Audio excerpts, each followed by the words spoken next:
Assalamualaikum warahmatullahi wabarakatuh. Ketemu lagi dengan Pak Ismail di sini. Semoga semuanya sehat dan selalu diberikan keberkahan oleh Allah Subhanahu wa taala. Anak-anak semuanya, pada kesempatan kali ini kita akan belajar mata pelajaran akidah akhlak. Akidah akhlak kita akan mempelajari tentang Asmaul Husna, yaitu Al-Muhyi dan Al-Mumit. Mari kita buka pembelajaran kita hari ini dengan bacaan doa, dengan membaca basmalah. Mudah-mudahan Allah memberikan kita ilmu yang manfaat. Bismillahirrahmanirrahim. Anak-anak semuanya, jagat raya dengan segala isinya ini merupakan ciptaan Allah Subhanahu wa taala. Allah Maha Sempurna, Allah yang memiliki Asmaul Husna yang jumlahnya ada 99 yang telah disebutkan di dalam Al-Quran. Nah, nama-nama tersebut bukanlah sekedar nama, melainkan nama-nama yang baik, yang sesuai dengan kenyataannya. Apabila kita menyebut nama-nama tersebut, maka akan bermanfaat dan berpengaruh besar terhadap sikap dan pekerjaan yang sedang kita lakukan. Nah, oleh karena itu, mari kita biasakan mengucapkan Asmaul Husna. Dalam uraian ini kita akan membahas Asmaul Husna Al-Muhyi. Al-Muhyi artinya maha menghidupkan. Makhluk hidup yang ada di dunia ini tidak satu pun ada yang sendirinya, ada dengan sendiri. Tidak ada manusia yang dapat menciptakan dirinya sendiri atau makhluk lain, walaupun dengan teknologi secanggih apapun. Semua makhluk di muka bumi ini Allah yang menciptakan dan yang menghidupkan. Allah Subhanahu wa taala bersifat Al-Muhyi, maha menghidupkan.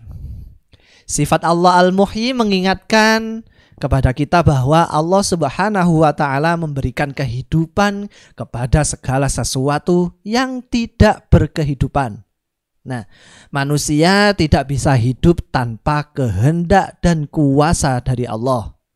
Allah memberi kita kekuatan dan kemampuan untuk berpikir, bertindak, dan kemampuan lainnya untuk memenuhi hajat hidup kita. Hidup kita ini adalah karunia Allah yang tidak ternilai. Oleh karena itu kita harus bersyukur dengan senantiasa beribadah hanya kepada Allah dan meningkatkan amal soleh kita. Bukti bahwa Allah bersifat Al-Muhyi adalah Allah menghidupkan manusia, hewan, dan juga tumbuhan. Allah juga menghidupkan tanah dengan curahan air. Nah, ketika kemarau panjang, tanah menjadi kering dan tandus tanpa kehidupan.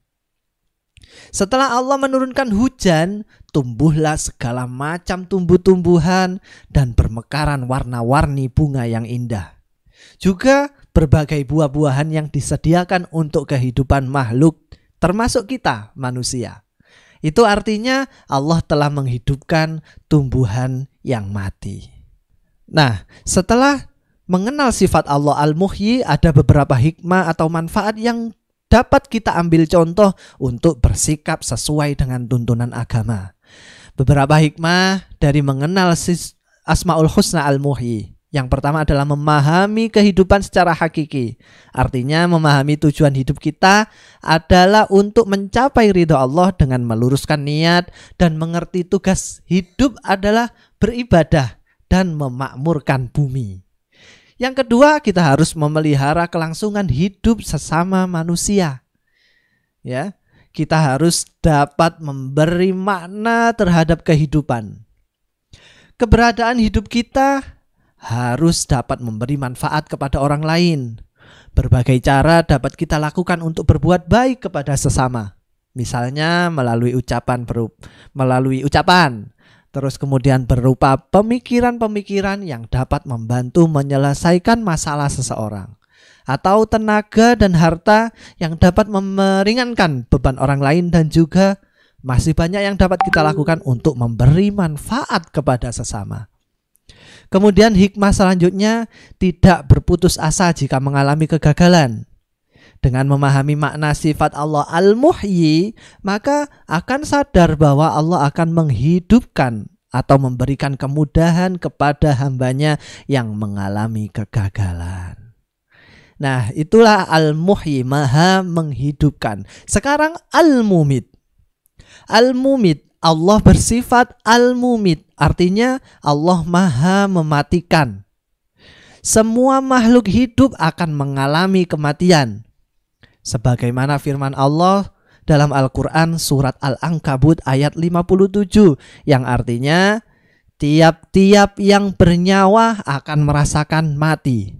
Kemudian hanyalah kepada kami atau Allah kamu dikembalikan. Nah, semuanya akan mati dan kembalinya hanya kepada Allah. Manusia, hewan, begitu juga dengan tumbuhan pasti akan mengalami peristiwa mati. Tidak ada yang tahu kapan datangnya kematian itu, karena itu termasuk rahasia hanya Allah yang tahu. Apabila telah datang ajal seseorang, maka tidak ada yang dapat menghalanginya. Atau sebaliknya, sebelum waktunya ajal datang tidak bisa kita ajukan, sedetik pun tidak bisa. Nah, apabila malaikat Israel sang pencabut nyawa melaksanakan tugasnya untuk mencabut nyawa seseorang, maka tidak ada yang dapat lari darinya. Dimanapun keberadaan makhluk hidup, kepastian pasti kematian akan mendapatinya.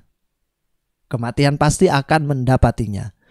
Bukti Allah Subhanahu wa ta'ala bersifat Al-Mumit adalah Allah tidak pernah kesulitan mematikan hambanya. Allah memiliki banyak cara untuk mengakhiri kehidupan makhluk di dunia ini, seperti terjadinya musibah dan bencana. Misalkan banjir yang menewaskan banyak korban, gempa dengan tsunami yang memporak-porandakan sebuah daerah bisa terjadi, longsor yang meluluhlantahkan sebuah perkampungan, gunung meletus dengan debu yang mematikan, dan juga lahar yang menghancurkan, serta sekian banyak alat dan cara yang bisa mengakhiri kehidupan makhluk hidup di dunia. Tidak satu pun makhluk yang bisa lari dari kematian. Semuanya akan berakhir sesuai dengan ajal yang telah ditentukan oleh Allah Subhanahu wa ta'ala. Nah, Al-Mumit, Maha mematikan. Ingat, seluruh kehendak dan ketetapan Allah yang terjadi pada kita bertujuan untuk kebaikan kita, termasuk kematian. Kematian manusia bertujuan untuk kenikmatan manusia itu sendiri. Seandainya manusia hidup sampai hari kiamat, maka akan menjumpai kehidupan yang membosankan. Bosan, pancet ae ngono ae. Nah, jasad semakin tua, banyak penyakit yang bersarang sehingga akan menyiksa manusia itu sendiri. Bahkan bumi ini akan penuh sesak dengan manusia. Nah, itulah kematian juga membawa hikmah.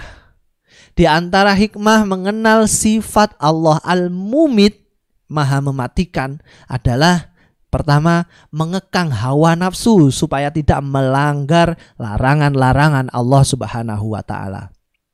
Yang kedua, menegakkan amar ma'ruf nahi mungkar, mengajak kebaikan, menolak kemungkaran. Dan kemudian mengutamakan kepentingan umum daripada kepentingan pribadi. Kemudian memperbanyak amal kebaikan yang dilandasi mengharap keridhaan hanya kepada Allah Subhanahu wa ta'ala. Dan selalu mengingat kematian, memantapkan niat untuk menjadikan kehidupan ini sebagai sarana beribadah kepada Allah. Nah, itulah Al-Muhyi dan Al-Mumit. Mari kita simpulkan bersama-sama Asmaul Husna. Apa Asmaul Husna? Asmaul Husna adalah nama-nama Allah yang baik. Al-Muhyi, Al-Muhyi artinya Allah Maha menghidupkan. Al-Mumit artinya adalah Allah Maha mematikan. Semua makhluk di bumi ini diciptakan oleh Allah. Allah Subhanahu wa ta'ala menghidupkan manusia, tumbuhan, hewan. Dan Allah pula yang mematikan manusia, hewan, dan tumbuhan. Untuk itu mari kita niatkan hidup kita untuk memperoleh ridho Allah dengan melaksanakan perintahnya dan juga menjauhi larangan-larangannya. Dan meminta kepada Allah agar saat kita mati dalam keadaan husnul khotimah. Amin Allahumma amin. Demikian pembelajaran kita kali ini. Mudah-mudahan Allah senantiasa memberikan kita ilmu yang manfaat. Perlu diingat ya, Al-Muhyi, Allah maha menghidupkan, Al-Mumit, Allah maha mematikan. Kita akhiri pembelajaran hari ini dengan bacaan hamdalah bersama-sama. Alhamdulillahi Rabbil Alamin. Demikian, kurang lebihnya mohon maaf. Wassalamualaikum warahmatullahi wabarakatuh. Dadah.